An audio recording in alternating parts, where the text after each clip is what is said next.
My name is Professor Bumble, and today we're going to be talking about gerrymandering. You may ask yourself, what is gerrymandering?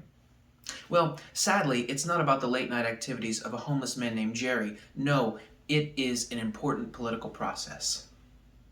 Definitionally, gerrymandering is the redrawing of district boundaries to benefit one political party over the other. You may be asking yourself, what are these districts? Why do they need to be redrawn? And why do we care? Well, the United States House has 435 seats. 435 seats. Now, these seats are distributed among the states based on population. And every 10 years in the census, we check to see if those populations have changed. If a state loses population, they might lose their share of that 435 seats. And if their population increases, they might get more of those seats. Now, for instance, last year, after the 2020 census, California went from 53 to 52 states, not because it lost population, but because its population growth slowed in comparison to other states that maybe could use another House seat. The gain or loss of seats based on census information is called reapportionment. Numbers of House seats are reapportioned to states. After reapportionment occurs, that's when redistricting happens. A state that had 4 sections but now has 5 has to have lines drawn in a different manner. You can see how this state went from 4 to 5 different districts because it gained a seat in reapportionment. The drawing of new lines between this state and this state is called redistricting. This is where gerrymandering comes in. Now see, there is a way you can draw these lines to where it benefits one political party over the other. Let's say you have a state with 4 congressional districts and 1,000 total people in population. Now of that 1,000, 500 are Democrats and 500 are Republicans. An egalitarian way to draw these district lines would be to create 2 districts that were more likely to vote Democrat and 2 districts that were more likely to vote Republican.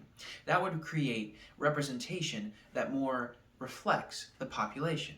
But there is a way you could draw these district lines so that 3 Republicans would win and only 1 Democrat would win, even though the population is split 50-50. For example, if all the Democrats live in one area here, we can create one district that encompasses all Democrats. That is called packing, which is a specific type of gerrymandering.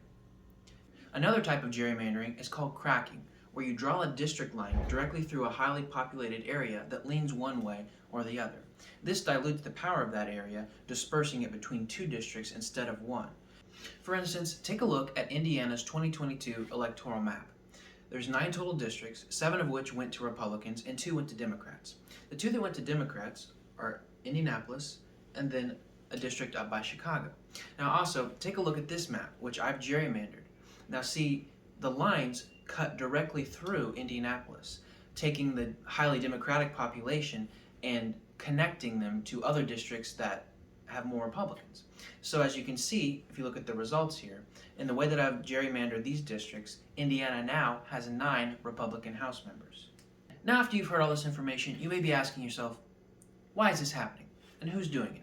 Well, the party in control of a state legislature in most states get to control how the lines are drawn. States have tried to sidestep this issue by creating independent commissions. These are commissions that are supposedly politically independent, or at least not partisan. Many people see this as the solution to legislative-based gerrymandering, but there are still some problems. For instance, in the state of Colorado, they created an independent commission made up of 6 Democrats, 6 Republicans, and 1 independent. Now, the Democrats created a proposal. It was a gerrymandered map that favored Democrats, and the Republicans also created a map that was a gerrymandered map that benefited Republicans. It came down to the independent deciding between 2 gerrymandered maps, which didn't really solve the issue. In conclusion, if all things were equal, the map would be drawn in such a way to where all votes were represented in an almost equal fashion. The fact is that populations probably change faster than people who draw district lines are able to see. There will always be someone crying foul. We can only hope that districts are drawn in a way that at least most people can agree are equal. But I have a feeling that will never happen. Thank you for watching, and remember kids, smoking makes you cool.